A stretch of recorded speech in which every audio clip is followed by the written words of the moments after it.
पिछले साल ही हमने सुना था कुदरत का निजाम।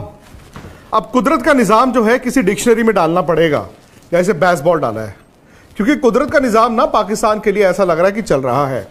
आपने आज का मैच देखा होगा भाई, वक्फे पे जब एक टीम ने 401 रन बोर्ड पर लगा दिए तो हर कोई, हम भी आप भी यही कह रहे थे कि ये क्या हो गया पाकिस्तान को, ये कैसी सोच है, दे पिटाई दे पिटाई दे पिटाई। पर न्यूजीलैंड पर सवाल उठता है अब, जो टीम 401 रन बना के भी मैच हार जाए, भाई वो टीम तो जाना डिजर्व नहीं करती सेमीफाइनल में। हाँ, पाकिस्तान की दिक्कत यह है कि उन्होंने लेट स्टार्ट किया है, वो बड़े मैच हारते रहे, सिर्फ बांग्लादेश, नेदरलैंड्स और श्रीलंका को हराया, तो वो भी डिजर्व नहीं करती। लेकिन हकीकत यह है कि फिलहाल पाकिस्तान ने यह मैच जिस तरह से जीता है, कोई बड़ी बात नहीं कि यही टीम सेमीफाइनल में जाए। इक्वेशन अभी भी मुश्किल है, लेकिन बात पहले आज के मैच की। वो जो बरसात आई उसने थोड़ी देर के लिए न्यूजीलैंड की हेल्प की, लेकिन दोबारा जो बरसात आई उसने ही न्यूजीलैंड के लिए जो मैच था वो दफना दिया।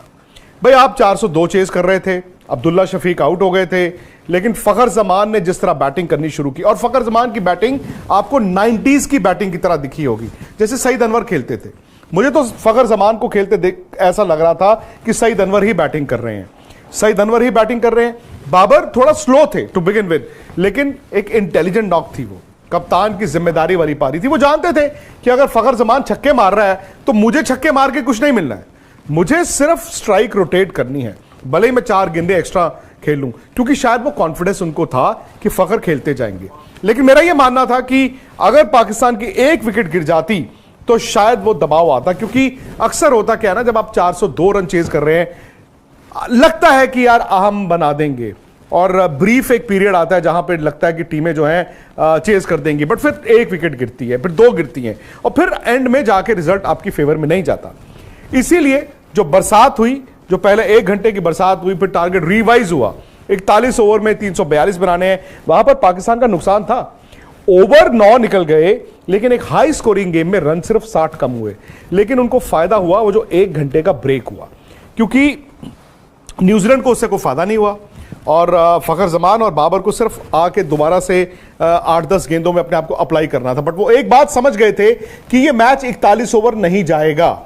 यहीं पर न्यूजीलैंड ने चूक की, क्योंकि पाकिस्तान जानता था कि भी बरसात दोबारा आएगी, हमें सिर्फ डकवर्थ लुइस में आगे रहना है और इतना मार्जिन लेके चलना है कि हम 41 ओवर नहीं सोच रहे, हम 41 ओवर में 342 नहीं सोच रहे, हमें सिर्फ डकवर्थ लुइस में 10, 15, 20 रन का जो इजाफा है वो करते रहना है। यहां पर न्यूजीलैंड के कप्तान केन विलियमसन ने मूर्खता की, सबसे बड़ी बेवकूफी की। वो जानते हैं बरसात ऐसा नहीं है कि अचानक से गिरती है, और कवर्स भी ऐसे नहीं है कि अचानक से प्रकट हो जाते हैं। आमतौर पर आप भी टीवी पे मैच देखते हैं, वो बूंदें गिरनी शुरू होती हैं, वो हल्की हल्की हल्की हल्की बूंदें गिरनी शुरू होती है, फिर कवर्स आते हैं and then they go off. और मैं जब मैच देख भी रहा था तो वो लग रहा था कि बस यार ये 5-7 ओवर की गेम है। वहां पर उन्होंने क्या किया, ईश सोडी को शेरों के सामने डाल दिया। अब ईश सोडी लेग स्पिनर हैं और उनके सामने फखर जमान। उस ओवर में आए 20 रन, 20 रन आए उस ओवर में, और पाकिस्तान जब बाहर निकला उसके बाद तो बरसात इतनी हुई कि मैच होना ही नहीं था, 21 रनों से जीता है। सो बात वहीं आ जाती है कि न्यूजीलैंड ने भी तो पाकिस्तान के हाथों में खेला। पाकिस्तान ने द मोमेंट न्यूजीलैंड पे दबाव बनाया, न्यूजीलैंड जो है वो क्रैक कर गया। अब न्यूजीलैंड टीम का भी देखा जाए तो भाई अभी भी लगता है कि वो सेमीफाइनल में जा सकते हैं, क्योंकि नेट रन रेट पर अगर आप नजर डालें और पॉइंट्स टैली पर नजर डालें तो भाई टेक्निकली अभी भी 3 टीमें हैं, न्यूजीलैंड, पाकिस्तान, अफगानिस्तान, ये तीनों टीमें हैं। अब अफगानिस्तान इनसे आगे है, क्योंकि मैच भले ही वो 4 जीता है लेकिन खेला 7 है। आखिरी 2 मुकाबले उनके थोड़े मुश्किल टीमों से हैं। पता नहीं अफगानिस्तान करिश्मा कर सकता है कि नहीं।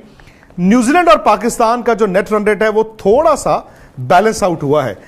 मुझे नहीं पता कि रनों के लिहाज से कितना फर्क पड़ा है, लेकिन चूंकि पाकिस्तान ने जल्दी रन बनाए तो हो सकता है जो 85 रन का इन दोनों के बीच या 15 ओवर का जो फासला था, हो सकता है कि वो तकरीबन अब 50 रन या 45 रन पर आ गया हो, मतलब 40-45 रन का दोनों टीमों के बीच नेट रन रेट का फर्क है। अब दिक्कत यह है कि न्यूजीलैंड ने 9 तारीख को मैच अपना आखिरी खेलना है श्रीलंका के खिलाफ। अब उस मैच में भी बैंगलोर में बरसात फोरकास्ट है, और फिर पाकिस्तान ने खेलना है इंग्लैंड के साथ 11 तारीख को अपना आखिरी मुकाबला। अब फर्ज कीजिए न्यूजीलैंड और श्रीलंका के मैच में बरसात हो जाती है, वहां पर पॉइंट्स शेयर हो जाते हैं।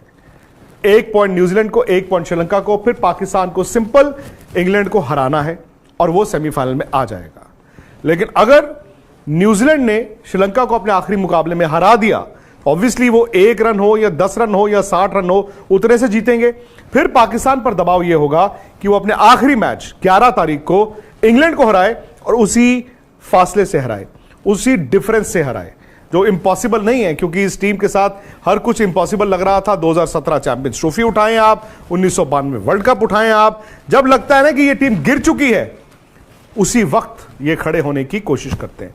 तो भाई पाकिस्तान ने क्रिकेट अच्छी खेली, खासतौर से फखर जमान ने, और शायद इस तरह की 2 इनिंगें जो उन्होंने खेली हैं वो टीम में वो जोश भी भर दी है, वो ऊर्जा भी आ गई है। बॉलिंग उनकी अभी भी जो है वो मतलब बहुत माठी है, बहुत कमजोर है। आज जो पिटाइयां हुई हैं, भले वो हारिस राउफ की हों, शाहीन अफरीदी की हों, किसी की भी हों, लेकिन फखर जमान ने आके उनकी बैटिंग को वो 4 चांद लगा दिए हैं। कभी कभी क्या होता है ना, जब आप मैच जीतते हैं बड़ा, तो बॉलिंग भी सुधर जाती है। तो ये एक तरह से अभी भी मुझे लगता है कि वो कुदरत का निजाम की जो बात कर रहे थे, इंडिया वर्सेस पाकिस्तान सेमीफाइनल हो सकता है। पहले मैच के बाद लगा ये पाकिस्तान तो दूर दूर तक नहीं है, लेकिन अब अगर इंडिया कल साउथ अफ्रीका को हरा दे और पाकिस्तान चौथी टीम बन के आ जाए, तो फिर कोलकाता में 16 तारीख को ये दोनों टीमें आमने सामने हो सकती हैं।